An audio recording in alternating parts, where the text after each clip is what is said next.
الحمد لله رب العالمين والعاقبة للمتقين والصلاة والسلام على سيد الأنبياء والمرسلين نبينا محمد وعلى آله وصحبه ومن تبعهم بإحسان إلى يوم الدين. أما بعد،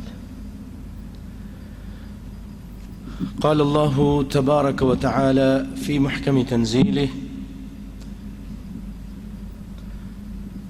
قل هل ننبئكم بالأخسرين أعمالا الذين ضل سعيهم في الحياة الدنيا وهم يحسبون أنهم يحسنون صنعا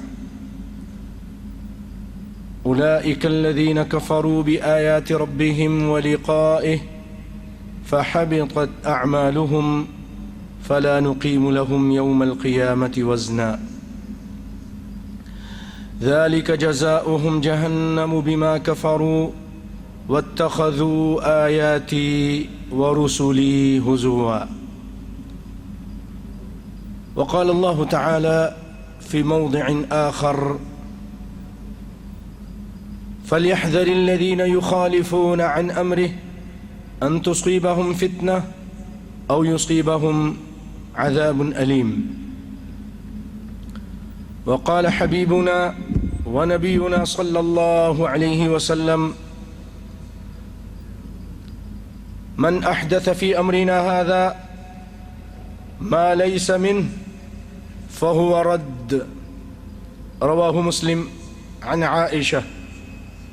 وعن عائشة رضي الله عنها قالت: قال النبي صلى الله عليه وسلم: من عمل عملا ليس عليه أمرنا فهو رد. هذا رواه مسلم. وروى البخاري عن عائشة رضي الله عنها قالت: قال النبي صلى الله عليه وسلم: من أحدث في أمرنا هذا ما ليس منه فهو رد. رواه البخاری و ابو داود. سامعین محترم، بھائی اور دوستو، بزرگوں، ساتھیوں، رب العالمین کا قرآن اور اس کی سورۃ الکہف، اس میں رب العالمین اپنے پیارے پیغمبر صلی اللہ علیہ وسلم کو حکم دے رہے ہیں کہ آپ ان سے کہیے، قل، کہہ دیجئے، هل ننبئکم، کیا میں تمہیں خبر نہ دوں؟ اے لوگو، اے امت محمد، میں تم کو خبر نہ دوں؟ بالاخسرین اعمالا، اس عمل کا جو سب سے زیادہ خسارے والا ہے.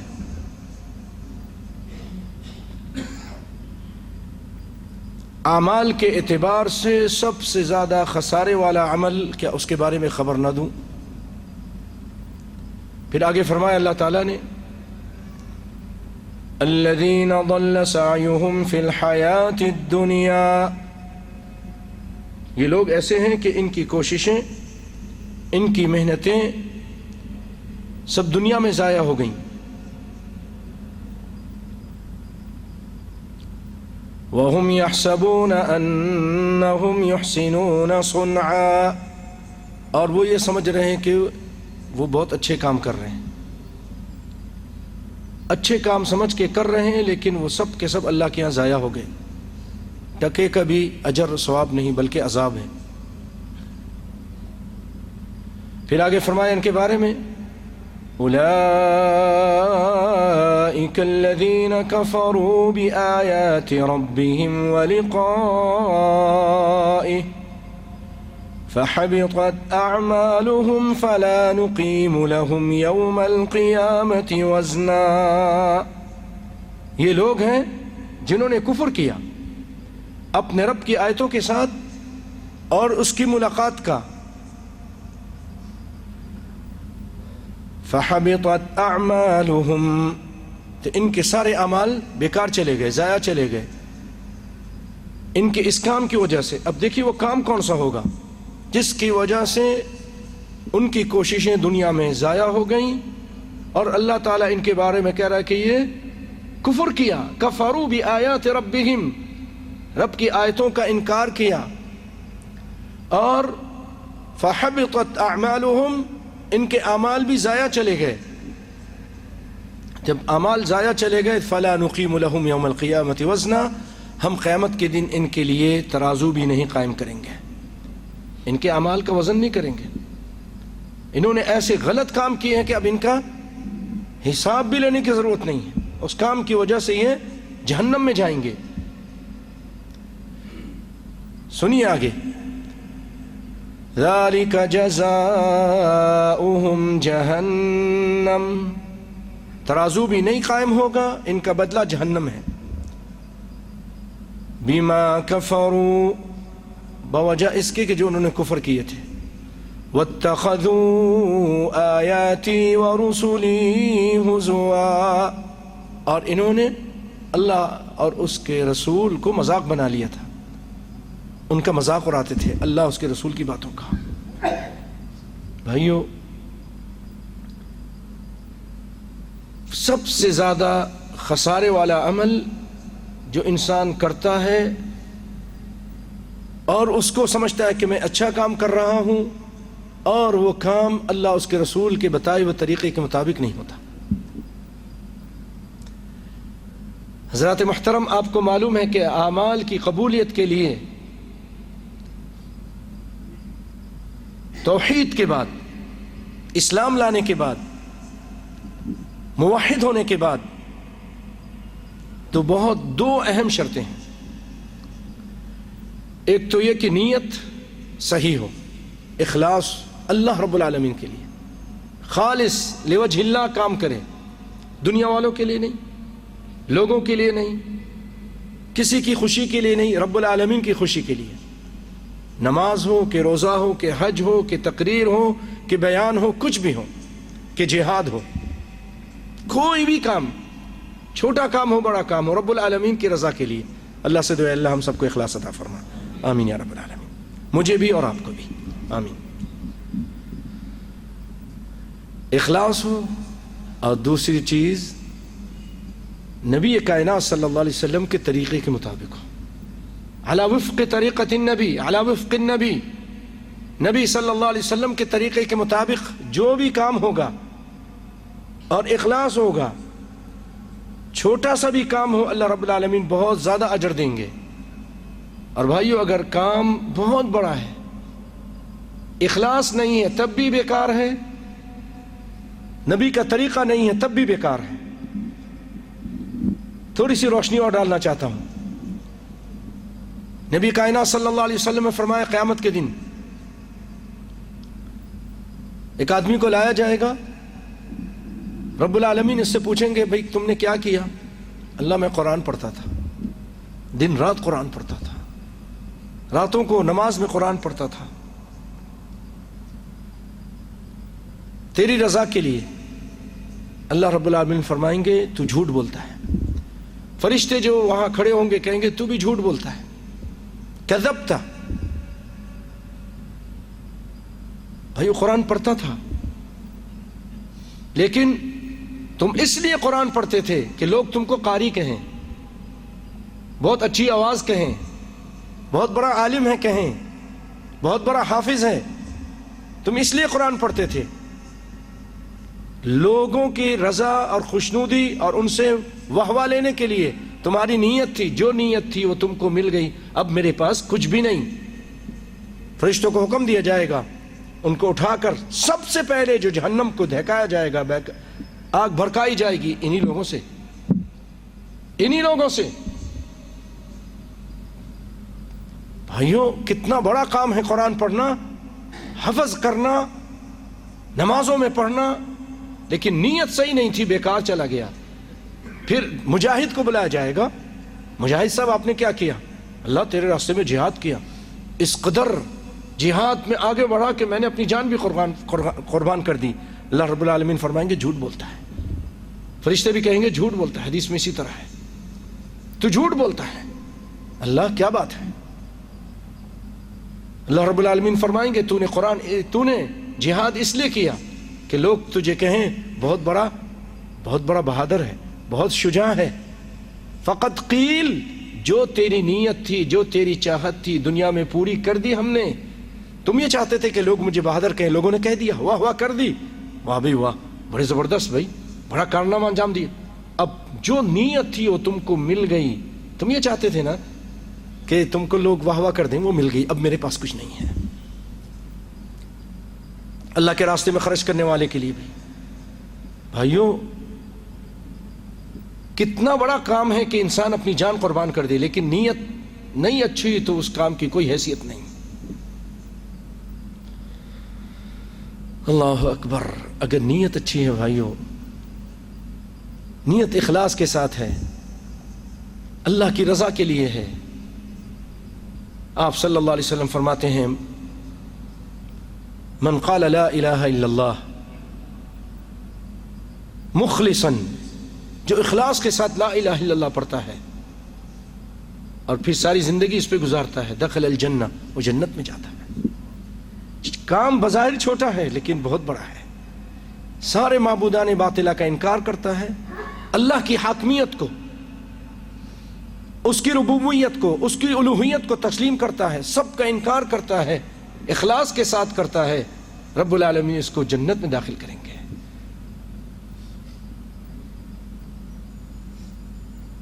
ایک شخص آیا کائنات کے امام صلی اللہ علیہ وسلم کے پاس، کچھ باتیں کی، آپ سفر میں تھے، اس نے کچھ باتیں پوچھیں، آپ نے جواب دے دیا، وہ مسلمان ہو گیا، کلمہ پڑھتا ہے، اس کے بعد کچھ دیر کے بعد ہی اس کو اونٹ نے گرا دیا اور وہ فوت ہو گیا۔ آپ صلی اللہ علیہ وسلم نے اپنی نگاہیں پھیر لیں، چہرہ ہٹا لیا، کہا کیا بات ہے اللہ کے رسول؟ کہا اس کے پاس اللہ کے فرشتے اور اس کی گھر والی یعنی اس کی بیوی، اس کی حورین اس کے ساتھ تھیں، مجھے شرم آئی، حیا آئی، اللہ تعالیٰ نے دنیا میں دکھا دیا۔ عمل بھائیوں، نہ اس نے کوئی نماز پڑھی، ٹائم نہیں ملا، چھوٹا سا عمل کیا، لا الہ الا اللہ پڑھا، کلمہ ادا کیا، موت آ گئی، اخلاص کے ساتھ پڑھا تھا، جنت میں چلا گیا۔ ابھی کوئی نماز نہیں پڑھی، کوئی حج نہیں کیا، کوئی اور کام نہیں کیا، اس کو موقع ہی نہیں ملا، دخل الجنہ۔ تو بھائیو نیت بہت ضروری ہے، اور دوسری چیز نبی صلی اللہ علیہ وسلم کا طریقہ، آپ کے طریقے تلاش کیجئے، کوشش کیجئے، کوئی بھی کام ہو، میرا یہ کام نبی کے طریقے کے مطابق ہے کہ نہیں ہے، آپ کے طریقے کے مطابق ہے تو بالکل آپ کامیاب ہیں۔ نبی صلی اللہ علیہ وسلم کے پاس ایک شخص آیا، آپ نماز پڑھ رہے تھے، آپ بیٹھے ہوئے تھے، اس نے نماز پڑھی اور نماز کے بعد آپ کے پاس آ کر کہتا ہے السلام علیکم یا رسول اللہ، آپ نے فرمایا وعلیک السلام ارجع فصلی فإنک لم تصلی، تجھ پر سلامتی ہو، سلام کا جواب دیا اور کہا جاؤ لوٹ جاؤ، تم نے نماز ہی نہیں پڑھی۔ دوسری مرتبہ گیا، پھر آ کے اس طرح سلام کیا، آپ نے پھر یہی فرمایا، پھر تیسری مرتبہ آپ نے کہا تو نے نماز ہی نہیں پڑھی، تو اس نے کہا مجھے نماز سکھائیے، تو آپ صلی اللہ علیہ وسلم نے اس کو نماز سکھائی، نماز پڑھ رہا تھا، نبی کائنات کی مسجد میں پڑھ رہا تھا، کائنات کا امام موجود ہے، لیکن کیونکہ نبی کے طریقے کے خلاف تھا، آپ نے فرمایا جاؤ واپس چلے جاؤ، تم نے نماز ہی نہیں پڑھی۔ تو بھائیو کیوں نہیں تلاش کرتے ہیں؟ تلاش کریں، دنیا کے معاملے میں بہت تیز ہیں، دین کے معاملے میں ہم بہت سیدھے ہیں، دین کے معاملے میں بھی تیز ہونا چاہیے۔ جو مولوی صاحب کہہ دے، جو پیر صاحب کہہ دے، جو فلاں حضرت کہہ دیں، آپ وہ مان لیتے ہیں، جو قرآن حدیث میں آ جائے اس کو نہیں مانتے ہیں، کیا بات ہے؟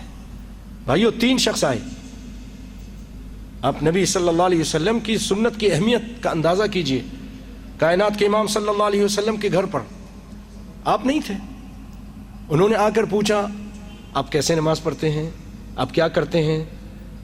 انہوں نے بتایا، گھر والوں نے، آپ رات کو نماز پڑھتے ہیں، آپ روزے بھی رکھتے ہیں، آپ یہ کرتے ہیں وہ کرتے ہیں۔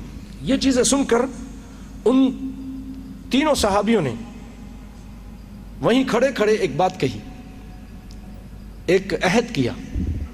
ان میں سے ایک نے کہا کہ میں اب ساری زندگی رات کو کبھی نہیں سوؤں گا، رات کو نماز پڑھوں گا، تہجد پڑھوں گا۔ دوسرے نے کہا میں دن میں روزے رکھوں گا، کبھی بھی روزہ افطاری نہیں کروں گا، یعنی دن کو کوئی روزہ نہیں چھوڑوں گا، ہمیشہ روزہ رکھوں گا۔ تیسرے نے کہا میں شادی نہیں کروں گا، شادی بھی ایک جھمیلہ ہے، پریشانی ہے، دنیا میں مشغول ہو جاتا ہے، میں یہ نہیں کروں گا، بس عبادت میں لگا رہوں گا، راتوں کو نماز پڑھوں گا، دن کو روزے رکھوں گا، جہاد کروں گا، اچھے کام کروں گا۔ پیارے بھائیو، اے مسلمانوں، میں آپ سے سوال کروں گا ایک، کیا ان کی نیتیں خراب تھیں؟ نیتیں اچھی تھی نا؟ اور جو انہوں نے کام سوچے تھے وہ بھی کیا خراب تھے؟ وہ بھی اچھے تھے، روزہ رکھنا، نمازیں پڑھنا، لیکن کیا چیز خراب تھی؟ نبی کا طریقہ نہیں تھا۔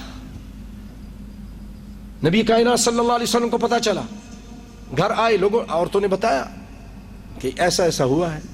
کائنات کے امام صلی اللہ علیہ وسلم نے فرمایا فوراً آپ مسجد تشریف لائے، معاملہ بڑا حساس تھا، لوگ حد سے آگے بڑھ رہے تھے، آپ منبر پہ تشریف لائے، لوگوں کو جمع کیا اور پھر خطبہ ارشاد فرمایا اور فرمایا کہ ایسا ایسا ہوا، لوگ آئے، نام نہیں لیا، کچھ لوگوں نے ایسا ایسا کہا، میں یہ کروں گا، میں وہ کروں گا۔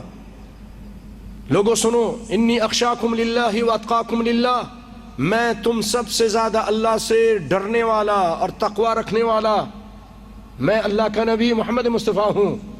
لیکن اس کے باوجود یہ جو تینوں نے بات کہی ہے میرا طریقہ نہیں ہے۔ کیونکہ میں رات کو سوتا بھی ہوں، میں رات کو عبادت بھی کرتا ہوں، نمازیں بھی پڑھتا ہوں اور سو بھی جاتا ہوں، دن کو روزے بھی رکھتا ہوں، روزے نہیں بھی رکھتا ہوں، اور میں شادیاں بھی کرتا ہوں۔ فمن رغب عن سنتی فلیس منی، جو میرے طریقے سے، میرے منہج سے، میری سنتوں سے اعراض کرے وہ مجھ میں سے نہیں۔ بھائیو، اگر طریقہ نبی کا نہیں تو جتنا بھی کام کریں سب بیکار۔ اس لیے کوشش کیجئے کہ طریقہ نبی کا ہو۔ یہ قرآن کی یہ آیت آپ کو سنائی، اور ایک آیت میں نے پڑھی سورۃ نور کے آخر سے کہ فَلْيَحْذَرِ الَّذِينَ يُخَالِفُونَ عَنْ أَمْرِهِ أَن تُصِيبَهُمْ فِتْنَةٌ أَوْ يُصِيبَهُمْ عَذَابٌ أَلِيمٌ۔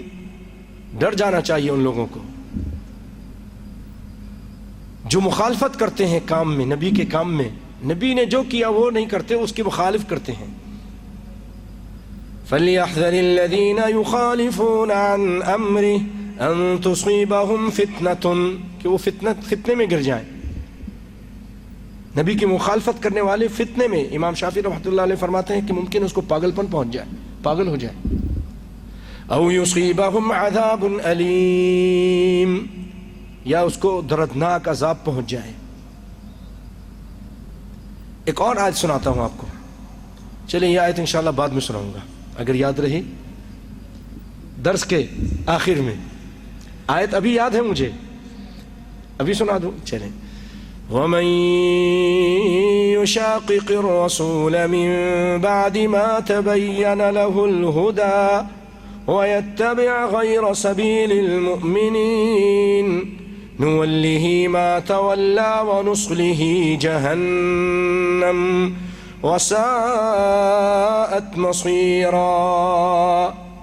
جو مخالفت کرتا ہے اللہ اس کے رسول کی، وَمَن يُشَاقِقِ الرَّسُولَ مِن بَعْدِ مَا تَبَيَّنَ لَهُ الْهُدَى، ہدایت کی بات واضح ہو گئی، سامنے آ گئی، بیان کرنے والے نے بیان بھی کر دیا، یہ اللہ فرماتے ہیں، یہ رسول اللہ فرماتے ہیں، ایسی ایسی بات ہے۔ حقیقت اس عمل میں یہ ہے وَيَتَّبِعْ غَيْرَ سَبِيلِ الْمُؤْمِنِينَ، اور نبیوں کے صحابہ کے راستے کو چھوڑ کر دوسروں کا راستہ اختیار کرتا ہے، نبی کے صحابہ کے بھی راستہ اختیار نہیں کرتا۔ اللہ اس کے رسول کی مخالفت کرتا ہے اور صحابہ کے راستے کو چھوڑ کر دوسرا راستہ اختیار کرتا ہے، نُوَلِّهِ مَا تَوَلَّا، جدھر چلے گا ادھر چلائیں گے، وَنُصْلِهِ جَهَنَّمْ، اور اس کو جہنم میں پہنچائیں گے، وَسَاءَتْ مَصِيرًا، یہ بہت بڑا ٹھکانہ ہے، بہت ہی بڑا ٹھکانہ ہے۔ اور بھی آیتیں ہیں، لیکن ہم آئیے آپ کو کچھ حدیثیں سناتے ہیں اور اس سے متعلق اور باتیں سناتے ہیں، پھر انشاءاللہ اللہ نے موقع دیا تو اور بھی آیتیں سنائیں گے۔ سنیے، یہ جو حدیث میں نے پڑھی، آپ صلی اللہ علیہ وسلم فرماتے ہیں، مسلم کی روایت ہے، جس نے کوئی عمل کیا اس پر ہمارا آرڈر نہیں، ہمارا حکم نہیں، ہم نے نہیں کیا، ہم نے بتایا نہیں، فَهُوَ رَدٌّ، وہ کام مردود ہے، وہ کام اللہ کے ہاں قبول ہی نہیں، مردود ہوگا۔ نبی نے نہیں کیا، نبی نے نہیں بتایا، مردود ہو گیا۔ پھر آپ فرماتے ہیں، من احدث فی امرنا ھذا ما لیس منہ، جس نے کوئی نیا کام کیا ہمارے اس دین میں، دین اسلام میں کوئی نیا کام کیا، ما لیس منہ، جو اس میں نہیں تھا، میں نے، اللہ نے نہیں بتایا، میں نے بھی نہیں بتایا، میں نے بھی نہیں کیا، فَهُوَ رَدٌّ، ما لیس منہ فَهُوَ رَدٌّ، وہ مردود کام ہے۔ اس کو بخاری نے روایت کیا ہے۔ تو بھائیو، بخاری اور مسلم کی روایت دونوں یہ کہہ رہی ہیں، دین میں نیا کام جو انسان دین سمجھ کے کرتا ہے اللہ کے مردود ہے۔ آئیے ایک اور حدیث سناتا ہوں، ترمذی کی روایت ہے، ابو داؤد میں بھی ہے اور صحیح روایت ہے۔ ارباز بن ساریہ رضی اللہ تعالیٰ عنہ ایک صحابی ہیں، وہ کہتے ہیں کہ نبی صلی اللہ علیہ وسلم نے ہم کو نماز پڑھائی ایک دن، پھر ہمارے طرف متوجہ ہوئے اور ہمیں وعظ و نصیحت کی، بڑا زبردست بیان تھا جس کی وجہ سے آنکھیں بہہ پڑیں، دل دہل گئے۔ تو ایک کہنے والے نے کہا، اے اللہ کے رسول، یہ تو ایسا لگتا ہے جو جدا ہوتے وقت شخص وعظ و نصیحت کرتا ہے، یہ اس طرح کی بات ہے۔ تو آپ فما تواعد او تعہد الینا، اے اللہ کے رسول، آپ ہمیں کیا کہتے ہیں، کچھ نصیحت کیجئے۔ فاوصنا، ایک روایت میں فاوصنا، تو آپ صلی اللہ علیہ وسلم فرمائے، اوصیکم بتقوی اللہ، اے لوگو، میں تم کو اللہ سے ڈرنے کی وصیت کرتا ہوں، اللہ سے ہر جگہ، لوگوں کے سامنے بھی اور لوگوں کے پیچھے بھی، لوگوں کے بغیر بھی، جب کوئی نہ ہو اور سب کے سامنے بھی تقوی اختیار کیجئے۔ والسمع والطاعت، اطاعت کیجئے، بات سنتی ہے اور اطاعت کیجئے اپنے حکمران کی، اپنے بادشاہوں کی، اپنے حاکم کی۔ وَإِن كَانَ عَبْدًا حَبَشِيًّا، اگرچہ تمہارا حاکم حبشی غلامی کیوں نہ ہو۔ فَإِنَّهُ مَن يَعِيشَ مِنكُمْ فَسَيَرَى اخْتِلَافًا كَثِيرًا، جو تم میں زندہ رہے گا بہت سارے اختلاف دیکھے گا، کوئی کیا کہتا ہے، کوئی کیا کہتا ہے، بہت ساری باتیں سنیں گے۔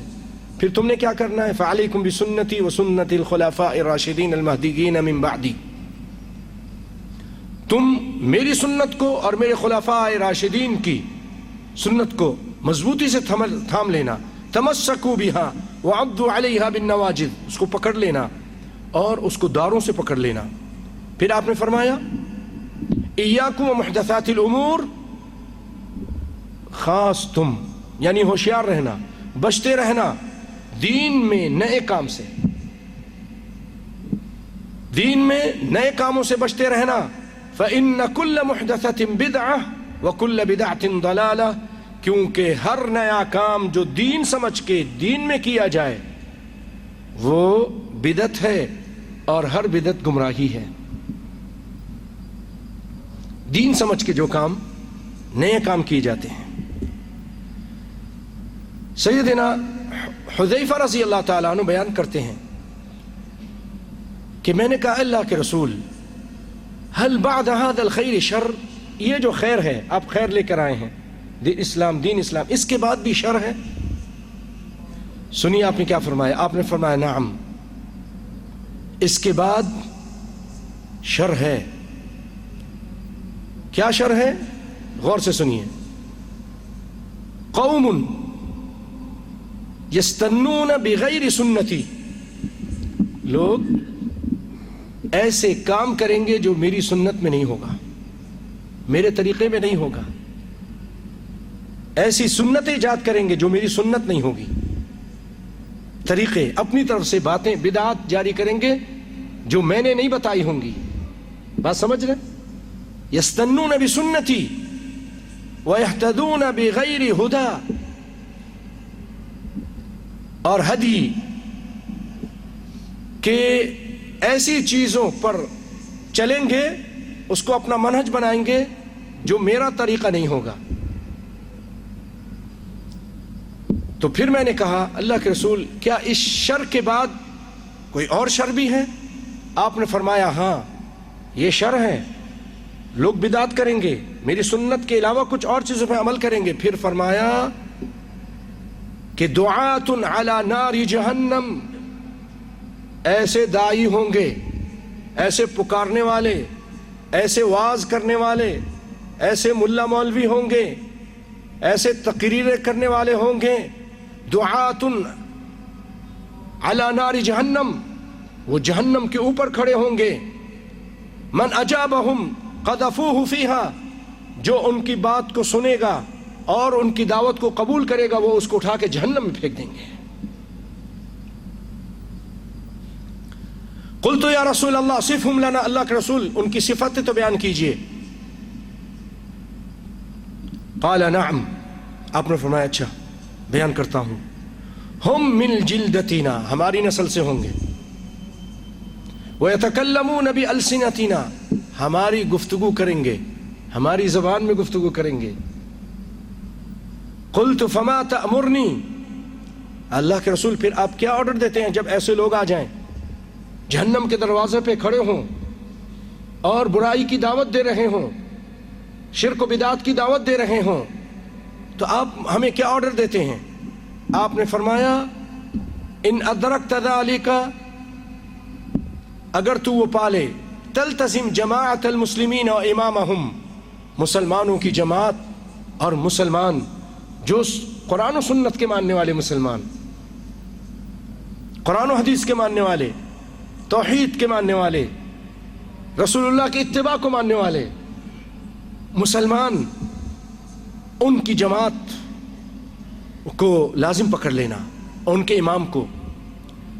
اس نے کہا، صحابی نے کہا اللہ کے رسول اگر وہ ایسی جماعت نہ ملے، کوئی ایسا زمانہ بھی آ جائے مسلمانوں کی جماعت نہ ملے، مجھے امام بھی نہ ملے، تو آپ نے فرمایا فاعتزل تلک الفرق کلھا، پھر ایسے سارے فرقوں کو چھوڑ دینا، ایسے سارے فرقوں کو ان سے دور ہو جانا.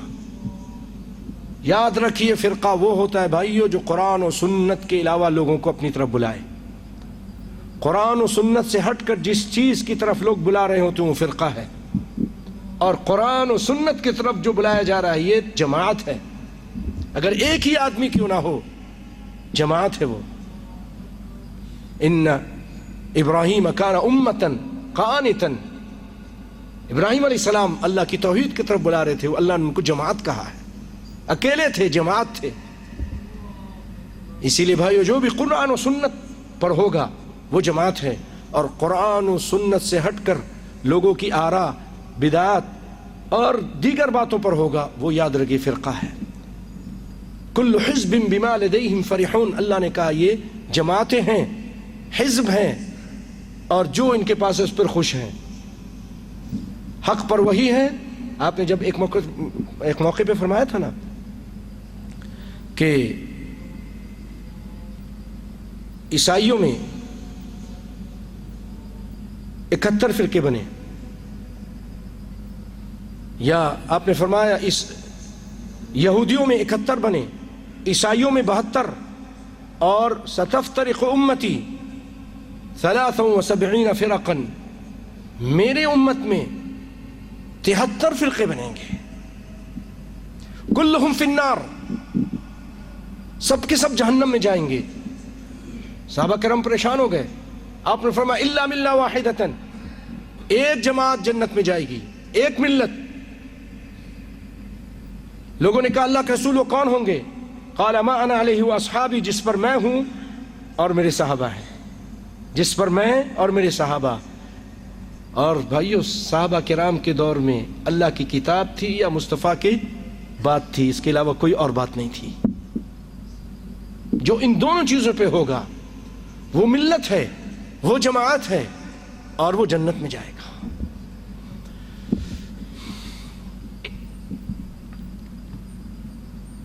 اس کو جو میں نے آپ کے سامنے بیان کی، اس کو بخاری نے روایت کیا ہے.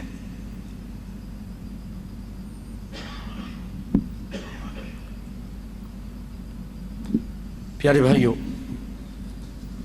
آج اس دور میں ہم بہت ساری بدعات دیکھ رہے ہیں، خاص طور پہ اس مہینے میں رجب کے مہینے میں. ان میں سے ایک بدعت یہ ہے کہ رجب کے مہینے میں خاص روزے رکھتے ہیں لوگ، خاص روزے. ایک تو وہ روزے ہیں نا جو پیر کے، جمعرات کے رکھے جائیں، 13، 14، 15 کے رکھے جائیں، کوئی حرج نہیں ہے. لیکن اس مہینے میں خاص کر کے روزہ رکھنا کہ رجب کے روزے ہیں، یہ رسول اللہ سے ثابت نہیں. ہاں آپ سے شعبان میں ثابت ہے، شعبان میں آپ کثرت سے روزے رکھتے تھے. اس مہینے میں ہاں وہ لوگ بھی اپنے روزے رکھ سکتے ہیں جن کے روزے چھوٹ گئے ہیں. رمضان ہو گیا، روزے نہیں رکھ سکے تھے، عورتیں ہوں یا مرد، تو وہی اپنے روزے پورے کر سکتے ہیں. اس مہینے میں ہو، شعبان میں ہو، اس سے پہلے ہو، کر سکتے ہیں. لیکن اس مہینے کے خاص روزے رکھ سمجھ کے کرنا کہ اس مہینے میں روزے رسول اللہ نے رکھے تھے اور رکھنے چاہیے، تو وہ رسول اللہ سے ثابت نہیں ہے، ضعیف اور موضوع روایتیں ہیں. اسی طرح اس مہینے کی 27ویں شب کو جاگنا اور محفل منعقد کرنا اور معراج کا تذکرہ کرنا، معراج ہوئی تھی اس کا بیان کرنا، اور مسجدوں میں قمقمے جلانا اور رات کو جاگتے ہیں. بھائیو یہ رسول اللہ سے ثابت نہیں. یہ معراج کی رات منانا رسول اللہ سے ثابت نہیں، آپ کے صحابہ سے ثابت نہیں، چاروں خلفاء سے ثابت نہیں، چاروں اماموں سے ثابت نہیں. اس کے علاوہ جتنے بھی یہ بڑے بڑے امام گزرے ہیں، فقہا گزرے ہیں، بخاری، مسلم، ابو داؤد، نسائی، ترمذی، ابن ماجہ وغیرہ، کسی سے ثابت نہیں، کسی نے نہیں بیان کیا. بلکہ علماء یہ کہہ کے گئے ہیں کہ آپ جو یہ دن مناتے ہیں، یہ رات مناتے ہیں 27ویں شب رجب کی، اور کہتے ہیں کہ اس دن نبی صلی اللہ علیہ وسلم کو، اس رات آپ کو معراج ہوئی تھی. احادیث کی کتاب میں نبی صلی اللہ علیہ وسلم سے جو یہ دن آپ کہتے ہیں کہ اس دن آپ کو معراج ہوئی تھی، بڑا اختلاف ہے. آپ صلی اللہ علیہ وسلم کے بارے میں کسی صحیح حدیث میں نہیں ہے کہ کون سے مہینے میں ہوئی تھی، کسی صحیح حدیث میں نہیں، تعین نہیں ہوتا. رمضان میں ہوئی، شوال میں، ذوالقعدہ میں، محرم میں، کون سے مہینے میں، مہینہ نہیں پتا، صحیح روایت سے کوئی ثابت نہیں. پھر دن کہاں سے لے کر آتے ہیں؟ دن کا تعین کرنا پھر بہت مشکل ہو جاتا ہے. جب مہینہ نہیں پتا تو کیوں مناتے ہیں؟ اور پھر دیکھیے نبی صلی اللہ علیہ وسلم کو یہ معراج، اللہ نے مجھے موقع دیا تو معراج کا تفصیلی بیان بہت پہلے کیا تھا، انشاءاللہ پھر کریں گے. کیا کچھ آپ نے دیکھا؟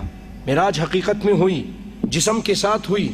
بہت سارے لوگ انکار کرتے ہیں، ارے بھائی یہ جسم اتنا لمبا سفر اتنی تیزی کے ساتھ نہیں کر سکتا، اس طرح کی باتیں کرتے ہیں. کفار نے بھی انکار کیا تھا، آج بھی بہت سارے لوگ انکار کر کے گئے. سر سید نے انکار کیا، نہیں ہو سکتا، نیچرل تھے وہ لوگ. تو انشاءاللہ یہ ثابت کریں گے کہ آپ کو معراج ہوئی، جسم کے ساتھ ہوئی، آپ آسمانوں پہ گئے، 7 آسمانوں سے اوپر سدرۃ المنتہا تک پہنچے. قرآن پاک میں اللہ تعالیٰ نے بیان کیا. آئیے چند آیتیں آپ کو اس بارے میں کہ ہاں قرآن میں ذکر ہے، اس کے تذکرے کے طور پہ نہیں، تذکرہ انشاءاللہ العزیز بعد میں کبھی کریں گے جب یہ دن نہیں ہوگا، کیونکہ ہم دن منانے کے قائل نہیں۔ آئیے قرآن پاک میں اللہ تعالیٰ ذکر کرتے ہیں کہ آپ کو معراج ہوئی ہے۔ دو جگہ سے آپ کو چند آیتیں سناتا ہوں۔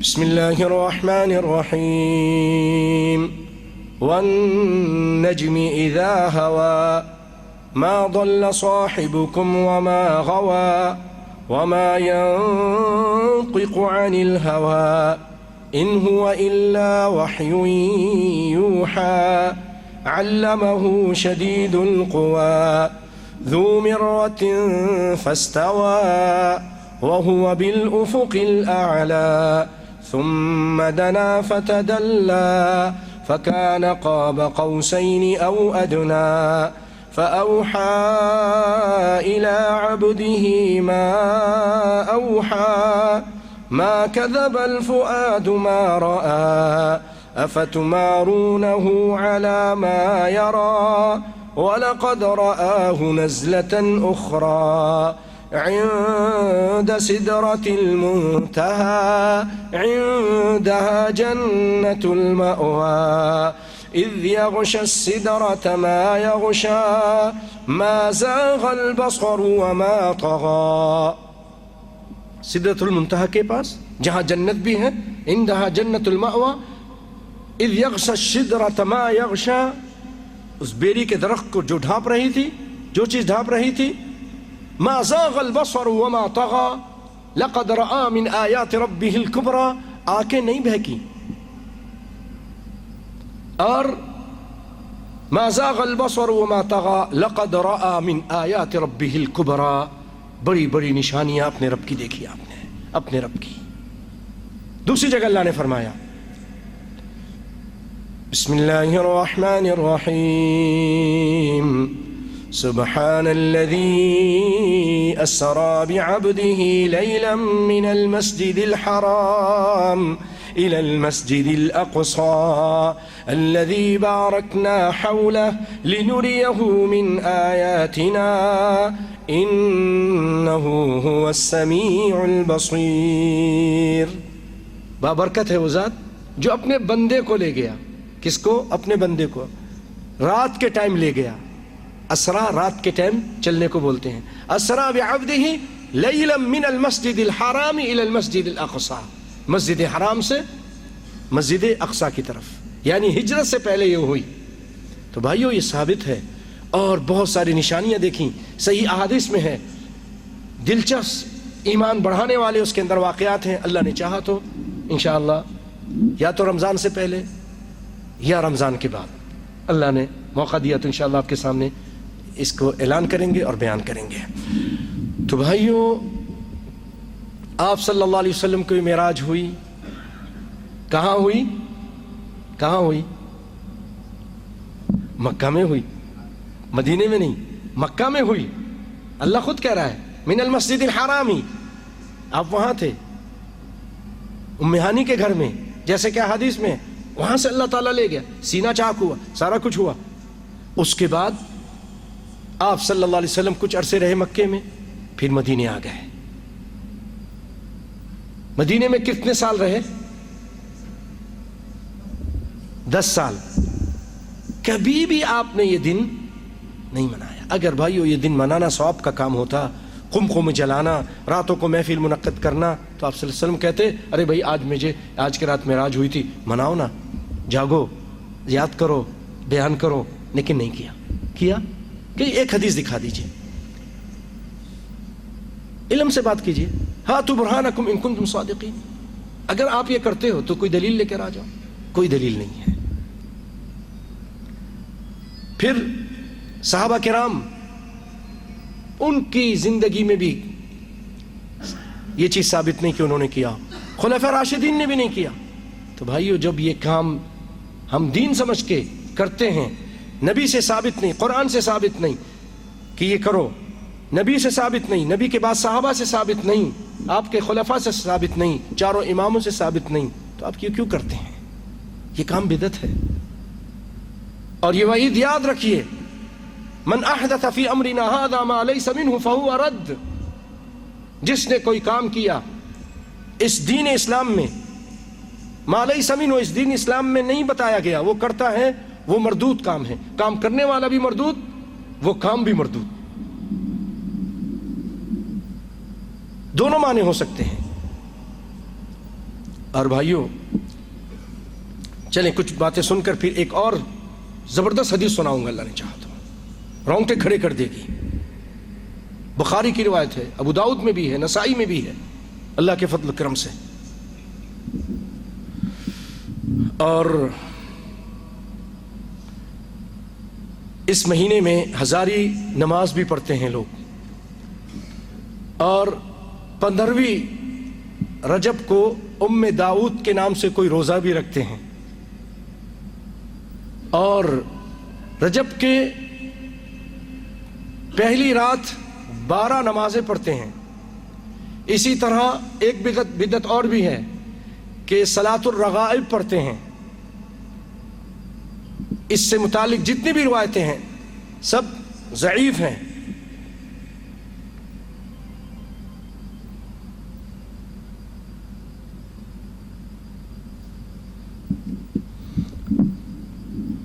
اور اس میں ایک اہم کام کرتے ہیں، تھوڑی سی اس پہ میں روشنی ڈالوں گا اور کوشش کروں گا بہت جلدی اپنی بات کو سمیٹوں، مختصر، لیکن اس میں تھوڑا سا ٹائم لگے گا.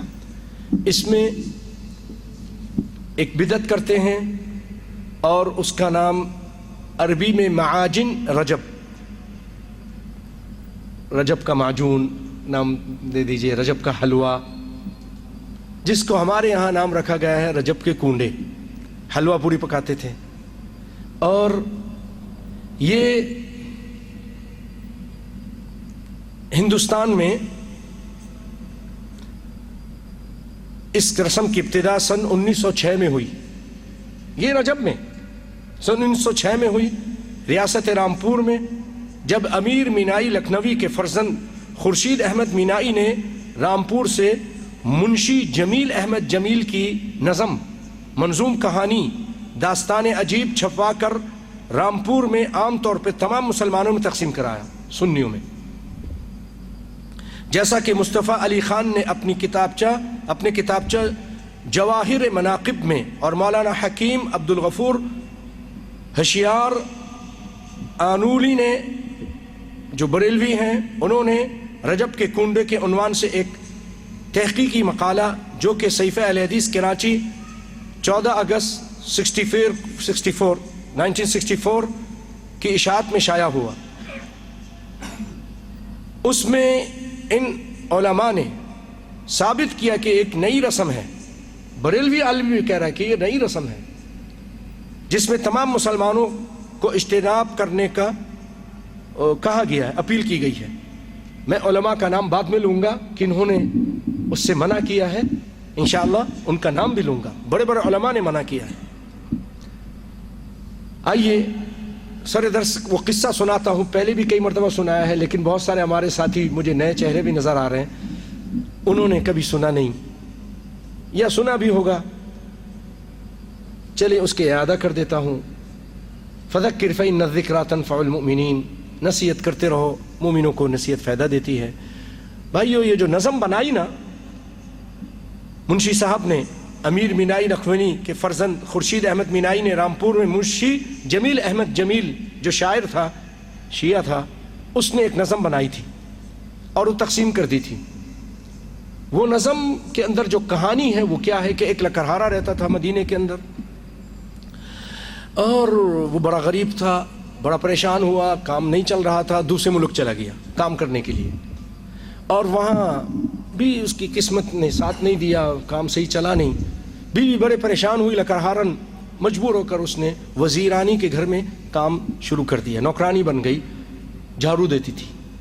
ایک دن رجب کا مہینہ تھا، جھاڑو دے رہی تھی، ڈیروی پر پہ تھی یا بالکونی پہ کھڑی تھی، تو نیچے سے امام جعفر صادق گزرے. امام جعفر صادق گزرے. غور سے سنیے گا، جھوٹی کہانی ہے، نظم بنائی ہے، افسانہ بنایا. امام جعفر صادق وہاں سے گزرے، وہاں رک گئے اچانک اور کہنے لگے آج کون سی تاریخ ہے. ان کے جو ساتھی تھے، مصاحب تھے، وہ کہنے لگے آج 22 رجب ہے. انہوں نے کہا آج جو کوئی بھی نہا دھو کر اچھے کپڑے پہن کر کنڈا بھرے گا میرے نام پر کنڈا بھرے گا، پھر جو دعا مانگے گا اس کی دعا قبول ہو جائے گی. چلے میں کہانی سناتا ہوں، ورنہ دل کر رہا ہے یہاں ایک آیت سناؤں آپ کو. پیارے بھائیوں، امام جعفر صادق موحد انسان تھے، متبع سنت انسان تھے، بہت بڑے امام تھے، نیک صالح آدمی تھے. کیا آپ ان سے توقع کر سکتے ہیں قرآن کے خلاف بات کریں گے؟ کیا وہ قرآن جو منع کر رہا ہے اللہ کے علاوہ کسی چیز پر کسی چیز کا نام آ جائے، کسی چیز پر کسی اور کا نام آ جائے اللہ کے علاوہ، وہ حرام ہے؟ کیسے وہ کہہ سکتے ہیں کہ میرے نام پر کنڈا بھرے؟ یہ نظم یہ کہہ رہی ہے. قرآن کہتا ہے انما حرم علیکم المیتۃ والدم ولحم الخنزیر وما اہل بہ لغیر اللہ، کہ وہ چیز حرام ہے جو مردار ہو، اور خون جو دم مسفوح ہے ذبح کرتے ہوئے خون نکلتا وہ بھی حرام ہے، اور خنزیر بھی حرام ہے، اور اس کے بعد وہ چیز حرام ہے جس پر وہ کھیر، وہ حلیم، وہ دیگ، وہ بریانی، وہ حلوہ، وہ کوئی بھی چیز ہو، وہ بکرا، وہ گائے جو غیر اللہ کے نام پر ہو، کسی پیر فقیر کے نام پر ہو، کسی امام کے نام پر ہو، جس پر کسی اور کا نام آ جائے وہ حرام ہے. وما اہل بہ لغیر اللہ، یہ تو قرآن کہہ رہا ہے. اللہ اکبر اللہ اکبر. یہ ان پہ الزام ہے. بہرحال تو وہ لکرہارن فوراً جاتی ویسے ہی کرتی ہے، اس کی قسمت بدل جاتی ہے. اس کے شوہر لکرہارے کو بہت سارا خزانہ مل جاتا ہے کہیں سے، اور وہ لے کر مدینے آ جاتا ہے، بہت سارے غلام بھی لے کر، بہت سارے پیسے لے کر مدینے میں آ کر بہت بڑی ایک محل بناتا ہے اور مزے سے رہنے لگتا ہے. کنڈے کی برکت ہے. پھر اس کے بعد بھائیوں ایک دن وزیرانی اپنے چھت پر یا اپنے بالکنی پر آتی ہے. کیا دیکھتی ہے کہ آسمانوں سے باتیں کرتا ہے ایک محل ہے. تو وہ پوچھتی ہے اپنی کنیزوں سے یہ کس کا محل ہے؟ کہا یہ اسی لکرہارن کا آپ کے ہاں کام کرتی تھی، اور وہ اس کے شوہر کہیں سے پیسہ لایا بہت، تو اس نے بنایا ہے. کہا اس کو بلاؤ. اس کو بلایا گیا. لکرہارن صاحبہ یہ کیا ماجرا ہے؟ یہ ماجرا یہ ہے کہ میرا شوہر باہر گیا تھا.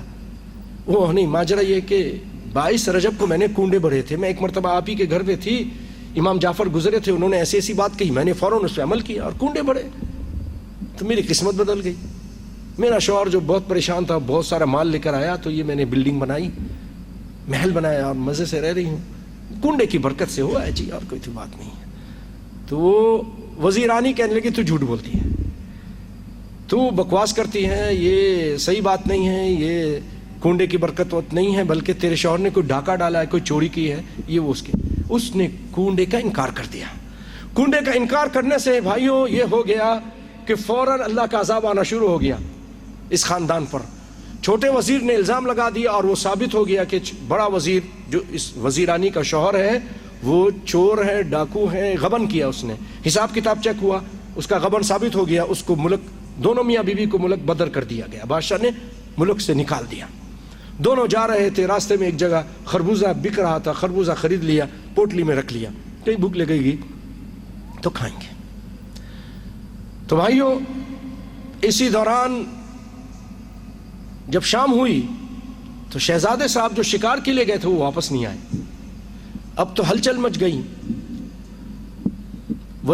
چھوٹے وزیر نے کہا لگتا ہے یہ بڑے وزیر کی کارستانی، انتقاماً اس نے آپ کے بیٹے کو اغوا کیا اور قتل کر دیا. فوج کو بھیجی، اس کو پکڑ کے لاتے ہیں. فوج گئی، پولیس گئی، فوراً اس وزیر کو اور وزیرانی کو پکڑ کے لے آئے. ہاتھ میں پوٹلی تھی. بادشاہ کو غصہ تو پہلے ہی تھا، کہا کھولو پوٹلی، کیا ہے اس کے اندر. پوٹلی کھولی تو اس کے اندر شہزادے کا سر رکھا تھا. اللہ اکبر. شہزادے کا سر. بادشاہ کے تو اور غصہ آ گیا اور کہا ان کو دونوں کو بدبختوں کو جیل میں بند کرو، صبح ان کو پھانسی دے دیں گے.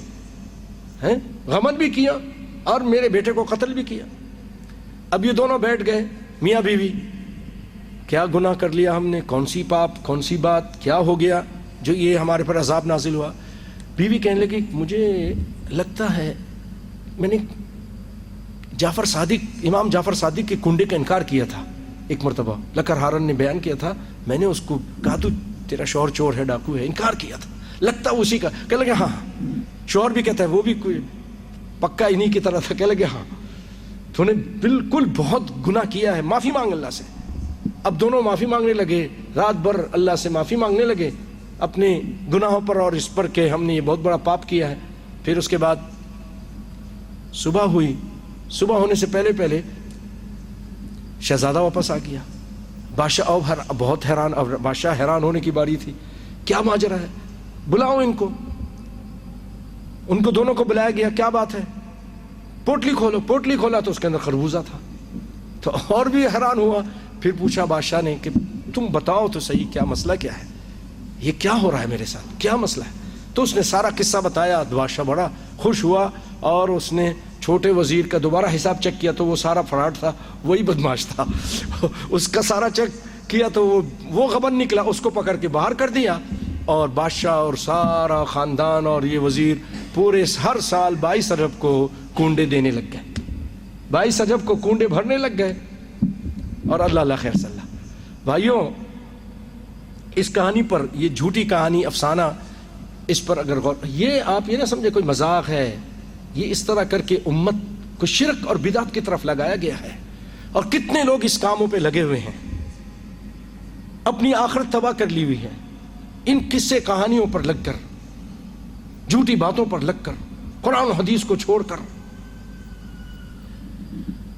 عقل نہیں استعمال کرتے، تھوڑی سی عقل یوز کیجیے نا۔ اللہ تعالیٰ، میں نے کہا نا بڑے سیدھے ہیں دین کے معاملے میں، دنیا کے معاملے میں بڑے تیز ہیں، ایک پائی کا آپ کو کوئی فراڈ نہیں کر سکتا۔ ہمیں یہ کہاں گیا کدھر ہے، یہ تو ادھر نہیں ہے، اس کا واؤچر کدھر ہے، وہ لے کر آؤ، اس کے ٹیلی کرو، ادھر تو ہے نہیں، انٹری نہیں ہے، کتنے تیز ہیں آپ، ہیں یہ بل میں زیادہ کدھر آیا ہے، میرے ریڈنگ تو ایسی ہے نہیں، وہ اپنا کے جا کے آپ کان کھا جاتے ہیں، دماغ کھا جاتے ہیں، اپنا پیسہ اپنا حق لے کر چھوڑتے ہیں۔ دنیا کے معاملے، دین کے معاملے میں قتل کر دے 20 قتل پیر صاحب نے کر دیے، پھر بھی پیر ہی پیر ہیں، عزتیں لوٹ لے، 300 کی عزتیں لوٹ لے، پھر بھی پیر صاحب ہیں، یہ بھی کرامت ہے، یہ بھی کوئی کرامتی ہے جی، ایسے جاہل ہو چکے ہیں، ابھی بھی آپ کو مل جائیں گے اس پیر کے ماننے والے، نسأل اللہ العافیت۔ ایسا ہمارا دماغ خراب کر دیا ہے، ایسا سیدھا سادھو بنا دیا ہے۔ تو بھائیوں، امام جعفر صادق رحمۃ اللہ علیہ کی زندگی آپ دیکھیے، آپ 8 رمضان کو ایک روایت کے مطابق 80 ہجری یا 17 ربیع الاول 83 ہجری کو، 2 روایتیں آپ کی پیدائش کے بارے میں، کہ آپ پیدا ہوئے تھے۔ پہلے زمانے میں برتھ سرٹیفکیٹ نہیں ہوتا تھا، کلینک نہیں ہوتے تھے، اس طرح ہاسپٹل نہیں ہوتے تھے، لوگ یاد رکھتے تھے، لکھنے والے لکھتے تھے، بھول جاتے تھے، وہ تو بہت پہلے کی بات ہے۔ آج سے ہمارے آبا و اجداد بھی اپنا نہیں پتا، ان کو نہیں پتا کب پیدا ہوئے، بس جو لکھ دیا۔ تو 2 روایتیں ہیں، 8 رمضان 80 ہجری کو، 17 ربیع الاول 83 کو، اور آپ کی تاریخ وفات پر سب کا اتفاق ہے، کیونکہ بڑی شخصیت تھی، جب فوت ہوئے تو سب کو پتہ چلا۔ 15 شوال سن 148 کو آپ کی وفات ہوئی، ہجری کو، 148 ہجری کو۔ آپ کی ولادت کی پہلی روایت کو اگر سامنے رکھا جائے تو آپ نے 68 سال عمر پائی۔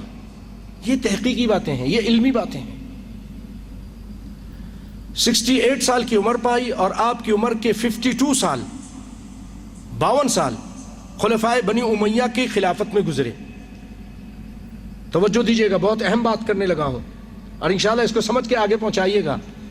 52 سال بنی امیہ کے خلافت میں گزرے، 68 سال تھے کل، اس میں سے 52 بنو امیہ کی خلافت میں گزرے۔ اس کے بعد بنو امیہ کی جب خلافت ختم ہوئی تو بنو عباس کی حکومت آئی، ان کی خلافت آئی، اور 16 سال اس میں گزارے آپ نے۔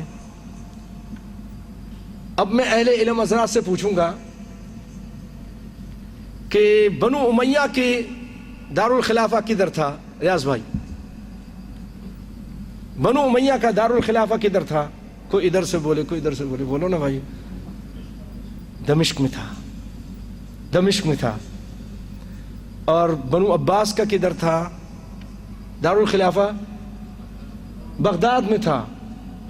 حضرت مولانا عبد الجلیل صاحب نے جواب دیا، اللہ جزائے خیر دیں، بغداد میں تھا. اور بھائیو آپ سے سوال کروں گا، بادشاہ کہاں ہوتا ہے؟ دارالخلافہ میں ہوتا ہے. بادشاہ کدھر ہوتا ہے؟ دارالخلافہ میں. تو مدینہ کدھر سے آ گیا؟ بادشاہ مدینے میں کدھر سے آ گیا؟ وہ تو دارالخلافہ میں ہونا چاہیے. وہ امیر، اس ٹائم بادشاہت بھی نہیں تھی، خلافت تھی. اس کہانی میں بادشاہ لکھا ہے، یہ بھی جھوٹ ہے.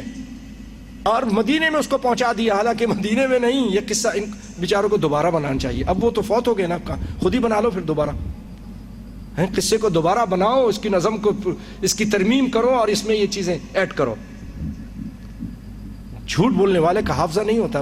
یہ اللہ کے فضل و کرم سے اس طرح کی بدعت کرنے والے، اس طرح کے جھوٹ بولنے والے، ان سے جھول رہ جاتا ہے. بہت ساری چیزوں میں جھول رہ جاتا ہے. یہ اللہ کی طرف سے ہوتا ہے کہ تاکہ اس کا جھوٹ واضح کر دیں. تو مدینے کا ذکر کر رہے ہیں، حالانکہ وہ جس دور میں تھے تو اس ٹائم کا جو حاکم تھا وہ خلیفہ کہلاتا تھا، بادشاہ نہیں. اور وہ یا تو بغداد میں ہوتا تھا یا دمشق میں ہوتا تھا. اور بھائیو جیسا میں نے کہا، بڑے بڑے علماء نے اس کنڈے سے منع کیا ہے. اس میں علامہ اس کنڈے کے بارے میں، انہی میں سے ایک بہت بڑے محقق ہوتے ہیں نا، اچھے لوگ ہر جگہ ہوتے ہیں. تو شیعہ کے ایک محقق عالم علامہ محمد باقر شمسی نے اپنے بیان میں 22 رجب کے کنڈوں کو ایک نوزائیدہ رسم تسلیم کیا. انہوں نے کہا یہ ایک نوزائیدہ یعنی جدید رسم ہے. باقر، مولانا باقر شمسی صاحب نے، اور پاک و ہند کے تمام مکاتب فکر کے علماء نے رجب کے کنڈوں کی رسم کو محض بے اصل اور خلاف شرع، بدعت اور محدثہ اور ممنوع ہونے پر اس کے خلاف متفقہ فتویٰ صادر فرمایا ہے. ان علماء کے نام میں مولانا اشرف علی تھانوی صاحب، بڑے بڑے نام ہیں نا، مولانا اشرف علی تھانوی صاحب، مفتی محمد شفیع صاحب، مولانا احتشام الحق تھانوی صاحب، مفتی ولی حسن ٹوٹنگی صاحب، مفتی عبد القہار صاحب. مفتی عبد القہار ہمارے استاد ہیں ماشاء اللہ سے. اللہ تعالیٰ سب جو علماء، اللہ تعالیٰ ان سب کو اپنے رحمت میں جگہ عطا فرمائے، آمین.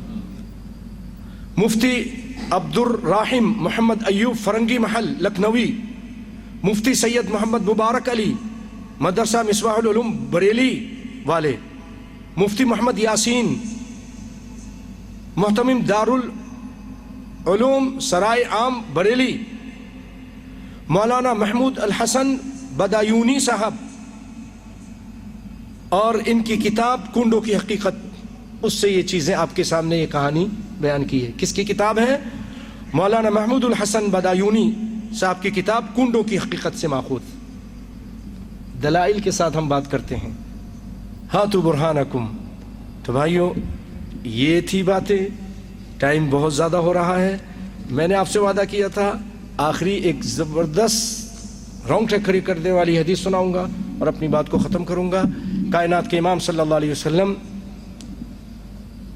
فرماتے ہیں کہ لعن اللہ من لعن والدہ، اللہ کی لعنت ہو اس شخص پر جو اپنے والد کو لعنت کرے.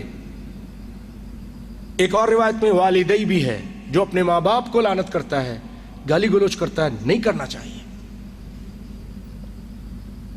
اس کی لعنت ہوتی ہے. لعن اللہ من ذبح لغیر اللہ. اور ہندوستان پاکستان کے بھائیوں، مسلمانوں، کلمہ پڑھنے والوں، اللہ کی لعنت سے بچو. بہت سارے لوگ مزاروں پہ جا کے غیر اللہ کے نام پہ ذبح کرتے ہیں، کہتے لے لے ککر دے دے پتر. یہ پیر صاحب کے نام کے بکرا ہے، یہ گائے ہیں، یہ فلانی ہے، سب حرام ہے. اور نبی صلی اللہ علیہ وسلم لعنت کرتے ہیں، لعن اللہ من ذبح لغیر اللہ.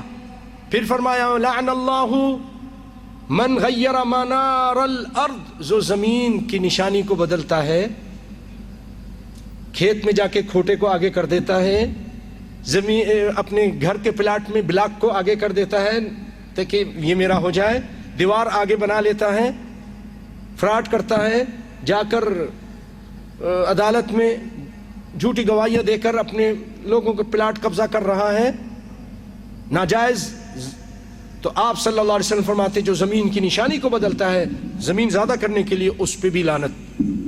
اور آخری بات کہ کائنات کے امام صلی اللہ علیہ وسلم فرماتے ہیں لعن اللہ من آوى محدثا، اس بخاری کی روایت ہے، ابو داؤد میں بھی ہے، ابن حبان میں بھی ہے، نسائی میں بھی ہے، اور بھی مسند احمد میں بھی ہے کہ آپ صلی اللہ علیہ وسلم نے فرمایا لعن اللہ من آوى محدثا، جو کسی بدعتی کو اپنے یہاں جگہ دیتا ہے، ٹھہراتا ہے، احترام کے ساتھ، عزت کے ساتھ اس کی تکریم کرتا ہے، اس کو عزت دیتا ہے، اس پہ بھی لعنت۔ مثلا ایک شخص یہاں پر ہے، بڑا موحد ہے، درس بھی سنتا ہے، قرآن و سنت پہ عمل بھی کرتا ہے، نام اس کا رکھ لیتے ہیں عبدالعزیز صاحب، جناب حضرت عبدالعزیز صاحب بڑے اچھے ہیں، بڑی نمازیں بھی پڑھتے ہیں، لیکن ایک بدعتی کو اپنے یہاں عزت سے بیٹھاتے ہیں، کھلاتے ہیں، پلاتے ہیں، اس موحد پر جو اپنے گھر کے اندر بدعتی کو جگہ دیتا، اس کو عزت کرتا، اس پہ لعنت۔ رسول اللہ فرما رہے ہیں من آوى محدثا لعن اللہ من آوى محدثا، اس پہ بھی لعنت جو بدعتی کو اپنے گھر میں جگہ دے۔ تو آپ خود سوچئے جو حضرت اس گھر میں آ کے ٹھہرے بدعتی صاحب، اس پہ کتنی بڑی لعنت ہوگی۔ جو خود بدعت کرتا ہے وہ ایسا موذی ہے، ایسا موذی ہے کہ اس کی وجہ سے ایک سیدھے سادے آدمی پہ لعنت پڑ رہی ہے، تو اس پر کتنی بڑی لعنت ہوگی، آپ خود سوچئے۔ بھائیو بدعتوں سے بچو۔ ایک روایت میں ہے کہ اللہ تعالیٰ اس کی نہ نفل قبول کرتا ہے نہ اس کے فرض قبول کرتا ہے، الا یہ کہ پھر وہ توبہ کر لے۔ اگرچہ اس روایت میں کچھ مقال ہے، میں اسی پہ اکتفا کرتا ہوں۔ اللہ تعالیٰ ہم سب کو قرآن و سنت پر عمل کرنے کی توفیق عطا فرمائے۔ اے رب العالمین ہمارے گناہوں کو معاف فرما دے، ہماری مشکل پریشانی کی دور فرما دے۔ اللہ دین پر، توحید پر، نبی کی سنت پر ہم سب کو استقامت عطا فرما۔ اے اللہ ہمارے بچوں کو استقامت عطا فرما۔ اے رب العالمین اس دور میں بڑے فتنے ہیں، مال کا فتنہ، شہوت کا فتنہ، انٹرنیٹ کا فتنہ، بڑے بڑے فتنے ہیں۔ نوجوان رات رات بھر اس پہ لگے رہتے ہیں، فلمیں دیکھ رہتے ہیں، کیا کیا دیکھتے ہیں، عورتیں لگی ہیں۔ اللہ رحم فرمائے، درس میں بیٹھی اور دیکھتی رہتی ہیں بعض نوجوان لڑکیاں، آتی ہیں درس کے لیے لیکن نام درس کا ہوتا ہے، انٹرنیٹ سے درس لیا جا رہا ہوتا ہے، واٹس ایپ پہ رسالے آ رہے ہیں جا رہے ہوتے ہیں اور اس پہ ساری چیزیں دیکھی جا رہی ہوتی ہیں۔ اللہ تعالیٰ سب کو ہدایت دے، سب نوجوانوں کی حفاظت فرمائے۔ اس میں بہت گند ہے، اچھائی بھی بہت ہے۔ یہ ایسی چھری ہے جو دو دھار ہے، اوپر سے بھی کاٹتی ہے، نیچے سے بھی کاٹتی ہے۔ اس کا غلط استعمال کریں گے تو بہت نقصان ہوگا، اس کا اچھا استعمال کریں گے تو بہت فائدہ بھی ہے، لیکن نوجوانوں کے لیے بہت زہر قاتل ہے۔ بہت ہوشیاری کے ساتھ، بڑے احتیاط کے ساتھ ان کو اللہ کا ڈر دیتے رہیں، سمجھاتے رہیں۔